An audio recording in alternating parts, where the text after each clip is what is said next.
Hello viewers, আজ যে topic নিয়ে আমরা ভিডিও বানাচ্ছি, developer unit versus landlord unit.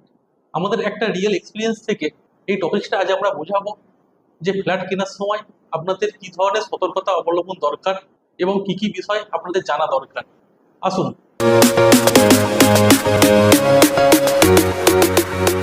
প্রথমে বুঝে নিই একটা প্রজেক্টে ডেভেলপার ইউনিট কোনগুলো আর ল্যান্ডলর্ড ইউনিট কোনগুলো।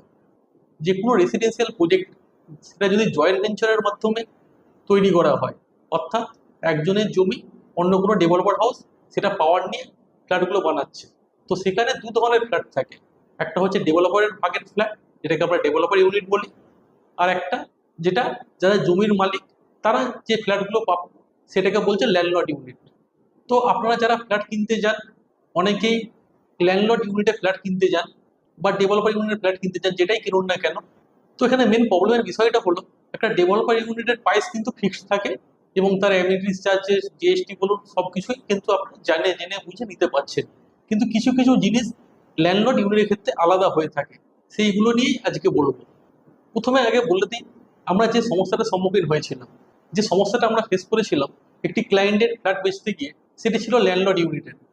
তো যথারীতি ওনার একটা প্রাইস দেয় এবং সেই প্রাইসই কাস্টমারের পছন্দ হয়। কিন্তু পরে দেখা যাচ্ছে যে ডেভেলপার হাউস পরে কিছু এক্সট্রা টাকা ডিমান্ড করে, যার ফলে ডিলটি ক্যান্সেল হয়। যেটি খুব দুঃখের বিষয় হলেও সেখান থেকে অনেক কিছু জানার আছে, সেই এক্সপিরিয়েন্সটাই আপনাদের সঙ্গে শেয়ার করব। তো প্রথমে ল্যান্ডলর্ড ইউনিটের ভালো দিকগুলো বলে দিই। ল্যান্ডলর্ড ইউনিটের ভালো বিষয় যেগুলো হলো যে ফ্ল্যাটের পজিশন, ল্যান্ডলর্ড ইউনিটের জয়েন্ট ভেঞ্চার দেওয়ার আগেই ফ্ল্যাটের পজিশনগুলো কিন্তু ল্যান্ড ওনাররা ঠিক করে নেয়। সবসময় একটু ভালো পজিশনে ল্যান্ডলর্ড ইউনিটগুলো পাওয়া যায়।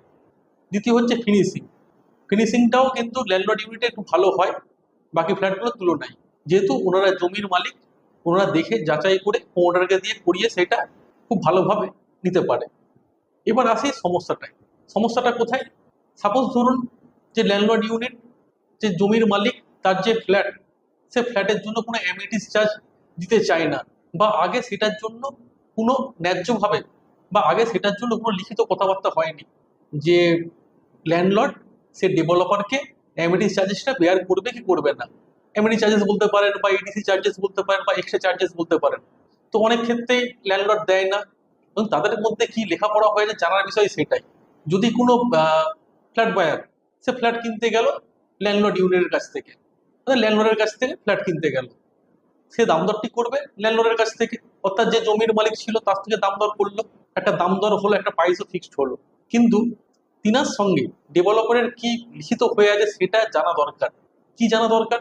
যে অ্যামিনিটিস চার্জ তাকে বেয়ার করতে হবে কি হবে না, ইডিসি চার্জ তাকে আলাদা করে দিতে হবে কি হবে না, মাদার মিটার চার্জেস আলাদা করে তাকে দিতে হবে কি হবে না। সেই জিনিসগুলো যদি আগে থেকে ক্লিয়ার না করা থাকে, আপনাদেরকে অর্থাৎ যে বায়ার জমির মালিকের কাছ থেকে ফ্ল্যাট কিনছেন তাদেরকে বিষয়টি জেনে নেওয়া দরকার আছে। না হলে একটা ডিল হওয়ার পর যদি সেই রেটগুলো আলাদা করে চাপে, আপনাদের কিন্তু অনেকটাই বাজেটে টান করতে পারে। এবার আসি জিএসটি অ্যাজ ইউজুয়াল, যেমন আন্ডার কনস্ট্রাকশন ফ্ল্যাট আপনাদের প্রত্যেকে বেয়ার করতে হয়, সেটা ডেভেলপার হাউস হলেও যা বা ল্যান্ডলর্ড ইউনিট হলেও তা।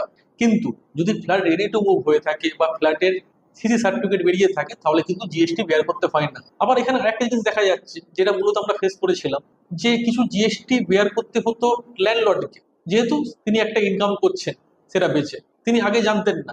যখন ফ্ল্যাট বায়ার ফ্ল্যাটটি কিনছেন, সেই জিএসটিটা অনারের সাইডে যে জিএসটিটা সেটা বায়ারের উপর চাপানো হচ্ছে, যেটা বায়ার দিতে কিন্তু বাধ্য নয়। বাট ওনারও সেখানে দোষ নেই, ওনার সেটা আগে থেকে জানে না তাকে জিএসটি দিতে হবে কি হবে না। এই ধরনের বিভিন্ন প্রবলেমগুলো কিন্তু ল্যান্ডলর্ড ইউনিটে ফেস হয়।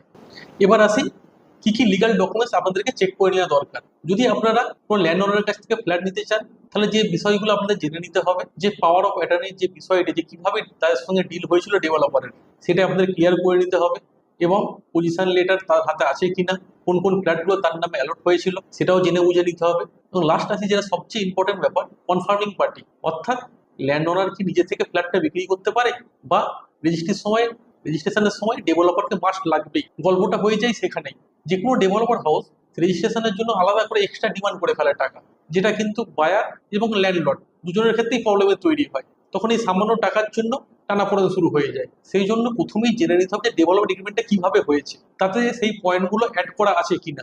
যে সে নিজে বিক্রি করতে পারবে কিনা নিজের ইউনিট, এবং যদি প্রোমোটারের সাইন লাগে প্রোমোটারকে সে কোনো টাকা দিতে বাধ্য নয়। এই জিনিসগুলো ভালো করে জেনে বুঝে তবেই ডিলে আগানো দরকার। তো আজকের এই ভিডিওটি খুবই সংক্ষেপে ছিল, কেন এই ধরনের ছোট ছোট নানা রকম প্রবলেম আপনারা ফেস করবেন ফ্ল্যাট কিনতে গিয়ে, সে আপনি যেখানেই কিনুন না কেন। বিশেষ করে আমরা যারা রাজারহাট নিউ টাউনে ডিল করাই, এরকম বেশ কিছু প্রবলেম আমরা অলরেডি ফেস করেছি এবং তার সলিউশনগুলো আমাদের জানা আছে। তাই আপনারা যখন নতুন করে ফ্ল্যাট নেওয়ার কথা ভাবছেন, আপনাদেরকে এমন জনের কাছে যেতে হবে যাদের এই ধরনের বিষয়গুলোর উপর যথেষ্ট এক্সপিরিয়েন্স আছে। আপনারা কোনো যে রোড সাইড ব্রোকারের কাছে চলে যান, আপনাদেরকে পরে প্রবলেমে পড়তে হবে।